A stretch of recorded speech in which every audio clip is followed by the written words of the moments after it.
Hello everyone! For today's video ay medical ni Yunji. Ayan. So pupunta tayo sa H Medical Hospital kung saan yan lang yung designated hospital para sa medical ng mga students dito. So ayan na nga, si Yunji ay mag-BBP na para i-check ang kanyang pressure at natatakot daw siya. So very accommodating naman yung mga nurses kaya naano na rin siya, palagay na yung loob niya. After naman is sinukat din yung kanyang height at yung kanyang weight. So, yan na nga. After naman ay titingnan din kung maayos ba ang kanyang pandinig. Kasi baka medyo bingi na. Kasi minsan pag tinatawag mo, pinapabingihan lang ako di ba?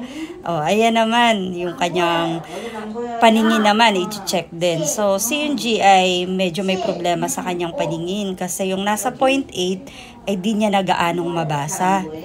So, syempre, recommendation ng doktor sana ipasalamin na siya. Dahil baka daw pag dumating siya ng grade 3 ay hindi na niya makita yung board. Niloloko ko siya dyan. Sabi ko, anak, ako kitang-kita ko pa, nababasa ko pa siya.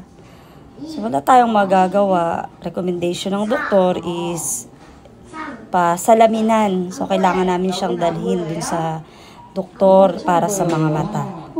So, after naman yan, ay pumunta rin kami sa dentist.